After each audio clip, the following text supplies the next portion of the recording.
and you go to the gym and you ask a girl for a phone number at the gym. That doesn't qualify to scare yourself. But that's the level of where we are now. Instead of asking for a blowjob at the gym, you're asking for a phone number. That's the difference in my generation and yours. But and for those of you that are out of breath, this is why we only do one round. Although the spirit is willing, but the flesh is weak, because boxing is a whole other. And when I tell you to do martial arts, I prefer you box than all the other stuff, unless it's contact. If it's full contact, then fine. But most of the taekwondo and that kind of stuff isn't full contact. You're not hitting anybody. But if you can get fucked up, hurt, then whatever martial arts you pick is fine. But it's a great equalizer, and that's why we do it. What's the takeaway from you guys and the gal? By the way, the two gals that fought a couple seminars ago, both could box. Which, how do I know? You know, one of which was Margot, who you just heard, the French gal, and the other girl was a Cuban girl from Florida. What are the takeaway of the boxing exercise? Yes, sir. Everything that I thought I knew went out the window the second I got in there. It was just instinct. Well, I saw 3 or 4 of your shadow boxing. Now your shadow boxing is great, but nobody's hitting you. Yeah. You know, and until it's like not just Mike Tyson. Everybody's got a plan until you get hit in the face. And we had a couple of guys that understood about how to double them up by hitting you in the kidneys. Or in the kidney, and so what else? You just got to run into it. What? You just got to run into it. Yeah, you got to get after it, and it's a great exercise. Keep your hands up. Yeah, but keep your hands up. A couple of you, your natural instinct is when the other guy went down, whether he slipped or you knocked him down, was to jump on him, which that's the natural instinct, but that's not. This is Britain. After all, we're in a ring. We got a proper referee. What else? About? It's harder than it looks. It's a lot harder. That's harder than what you're going to do. What Peter did to, notwithstanding he got ill, because you're not going to take that physical punishment, but you're going to take emotional punishment. You're going to get emotional hits to the gut, and when they say no. But you heard Margot today. I think she said she ultimately didn't get a no. She only got yeses when she switched her demeanor to that of instead of being a victim or being hunted, being the hunter. She became the hunter. And gals do have it easier. They do. Even ugly gals have it easier, because men are more likely. Because of conventional wisdom, because political correctness, they're more likely to be nicer to a woman. But that's only the initial. After the initial, then it's dog eat dog. But women can get doors opened up faster than guys. They just can. And because that's where the social convention, political correctness, works for the group when you're a woman. Because they're polite. But if guys are too polite, like I think I've told the story, I was riding a number of years ago, first class, and there was a little short woman who couldn't get her bag in the overhead above. So I took it out of her hands, and I put it in the overhead, and she ripped it back down and threw it on the floor and said, I don't need your help. And I wanted to choke her and slap her. But I looked around and okay. And then unfortunately, I was winding up sitting next to her, But what else about? You might get hurt. Yeah, that's right. You might get hurt. But we didn't have anybody. We didn't have to call the paramedics this time. In this country, it's 999. Okay, we've had to do that a couple of times in the past, off camera. And they've cleaned the blood up off the. I wanted to keep the blood on the floor of the ring, but my staff is in there scrubbing it out. I want them to keep the blood there, but now it's all gone. So we've had a couple of bleeders over the last few months, and a couple of famous fighters over the years. Their careers have been ended because they get cut easily, and they're bleeders. Fortunately, we didn't have any bleeders in this group. What else about? You're not in your element. Pardon? You're not in your element. Absolutely. Even though we hit each other. This is just it's a sport. That's why I pinned him against the ring and I wanted to push him on purpose and push him from one into the end. On purpose, I wanted to rip his fucking head off. But at the end of the day, we get to kiss each other goodbye. Yeah. Now somebody asked me the last time I got in a fight, and I said I hit him up with a pipe. You asked me, which is true. Because when you're out there, it isn't Marcus of Queensberry, even if you're in Britain. And I have no hesitation hitting anybody with a. I mean, it wouldn't even. I wouldn't hesitate not to hit him with a pipe. Yeah, thank you, lead pipe. Thank you for reminding me. But you're in a dog-eat-dog environment, but see, you're the dog that's eating the little dogs. Because you're going to have such an advantage. And, quantum leap advantage is you're going to be able to go into banks without a mask, without a gun, and get money out of it. Contrary to what you've been told, the myth that it's hard to get money, that's all bullshit. Especially now with the lowest interest rates in 5,000 years. And so it's going to be, you're going to have the upper hand. And just as Peter explained about his relationship with his board, it's changed from the beginning to where he is now. And now, being interviewed by Forbes magazine, etc. I mean, it's a different environment. And as you grow emotionally, the QLA process gets easier and easier. And then, with Margot, I mean, she got the hang of it 90% from the beginning. And I'm not saying because she's a woman, I use her as an example. She just happened to be one of the ones in the last couple of classes that's doing pretty well. So we showed you her. You can be, and some of the guys and gals, I don't ask because they're too busy. And some of the guys and gals don't give a shit about you. I'm on board, pull up the gangplank, and you can fucking drown. Because they look at you as competition. The only competition you have is other mentees, other QLA mentees. And in some of the smaller countries, once in a while you bump into each other. But very rarely do you bump into each other. And I told you we've got one director who's on 3 QLA boards. If I remember correctly, it's a financial tech roll-up, a healthcare roll-up, and a nurseries, kid nurseries, little where you take care of little kids. He's on 3 boards for those 3 roll-ups. One guy, and there's no conflict. He understands the system, but by the time the 3rd guy got to him, he stopped and said, "No, I understand the model, young man. No, fine. If I can add value, I'm in. You don't have to explain it to me by the 3rd time." But the boxing is a good outlet. Anything else about? Now I wanted to show you this slide. It's good fun.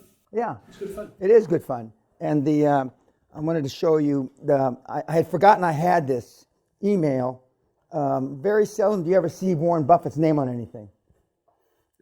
Heretofore, everybody's desperate to fit in. We all know that. But this is a tweet from Warren a long time ago. You will continue to suffer if you have an emotional reaction to everything that is said to you.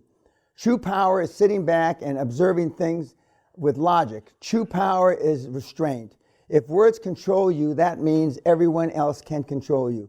Breathe and allow things to pass. Remember, it's not what happens to you in life. It's how you react to what happens to you, and that's what he's saying here. Now, this was early in his career when not everybody, a lot of people, everybody wanted to know what his father, how come your father didn't put money in this deal? What does your dad think of this deal? Okay, and so he was living in the shadow of his very successful investment banking father. and plus he had to learn how to sell, etc. And people said, if your dad didn't put, I can only imagine, if your dad didn't put money in this, Warren, why should we? More or less. And he got over that, and he learned to say to himself, it's not, it's how I interpret or how I react to and interpret what they say. And he's gone on to be arguably the greatest investor of all time. But as he would say, 95% of all his money has been made since he was 55 years old. Is that true? Because Yeah. 95% of his money is made since he's 55. And he said that compound interest rates and reinvestment of dividends, and Berkshire Hathaway doesn't pay dividends. And Sally and I own Berkshire Hathaway now because we wanted to go to his annual meeting. And his annual meeting is during a seminar this year. So we bought shares in Berkshire Hathaway so we could go to the meeting, and now I got a seminar. But next year, in 2020, I'll make sure when the annual meeting is so I can go, because I'd like to go to the annual meeting. They say it's quite a spectacle.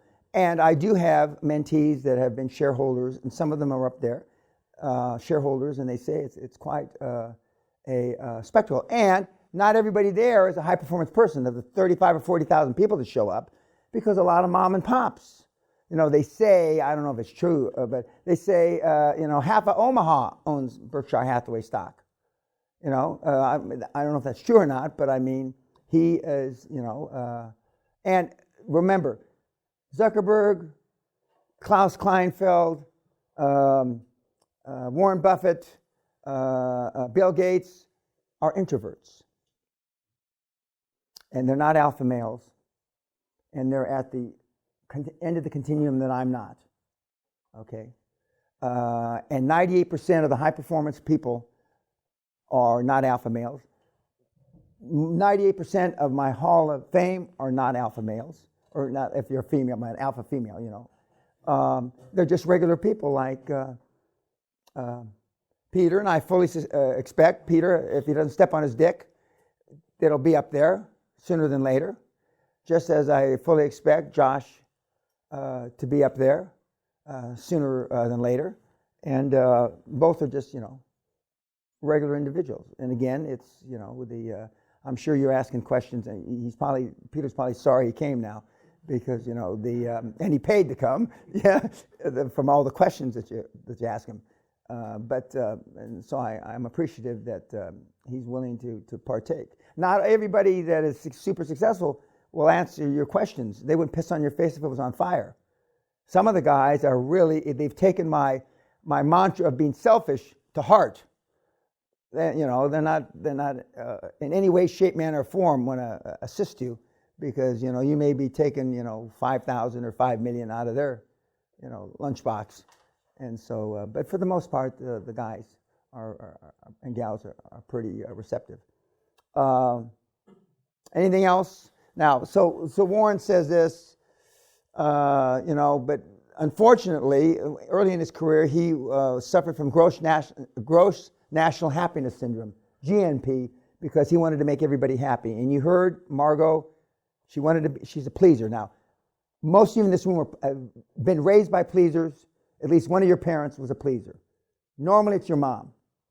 To make peace in the house, she put up with your dad's bullshit, etc. Okay? And so that pleasing attribute, and I don't consider it an attribute, or that pleasing trait rubbed off on you. Now, my mother was a pleaser, but my dad wasn't home that often, so she didn't have to please him too often. My dad was gone most of the time. But it's tough to get over if you've been a pleaser all your life. And more women want to be pleasers than guys. It's the nurturing thing, having kids, blah, blah, blah, blah. This is not a formula or a model to be a pleaser. And you heard Peter say it, when he got tough, things changed. You heard Deb say it, when he got tough, things changed. You heard Frank say it, when he got tough, things changed. You heard Margot say it, when she got tough, things changed. And every single person you're going to hear, except for one, for the rest of the webinars, is going to say the same thing.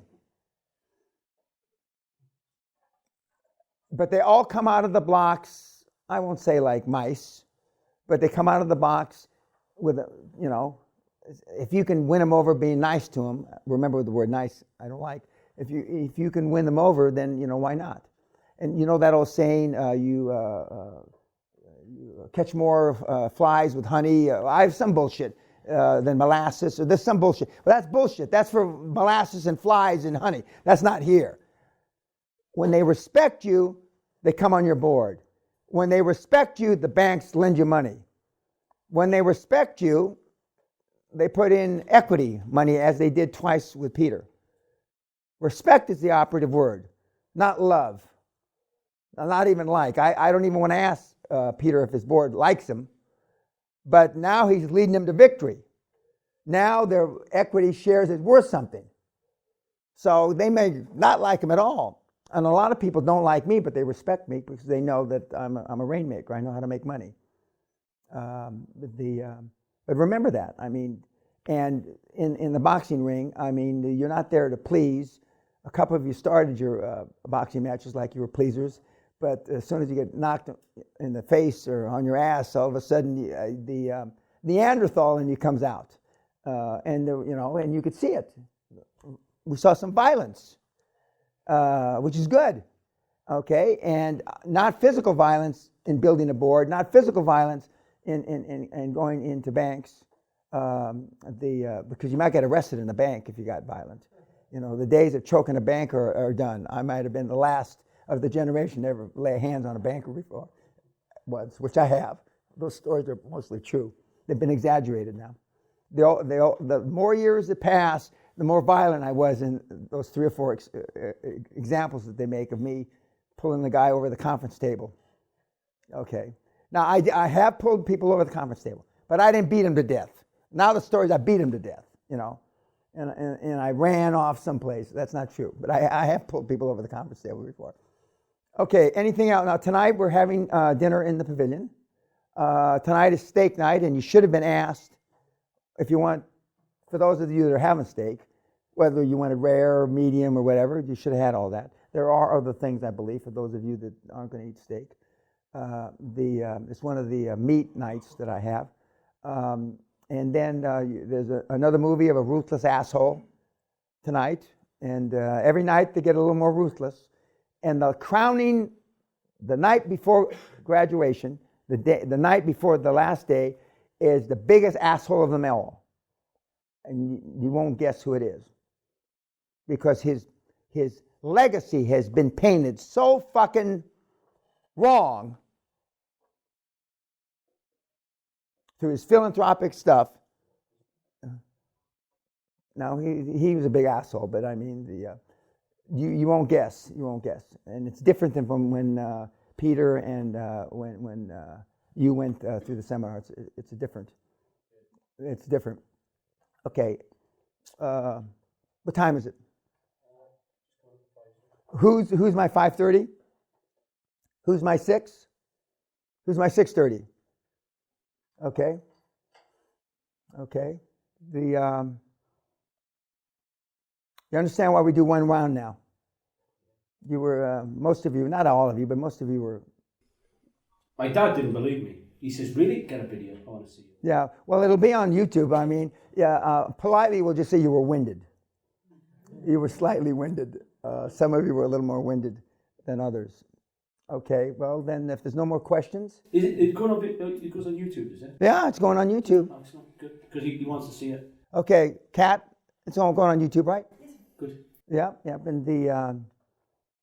and this action or this video about the boxing gets more commentary from the peanut gallery than anything. Normally, it's the bald head that shines in the light, or the wrinkled face, or the gray hair, or where do you get all those young Asians, or is that guy really black? I mean, black, okay.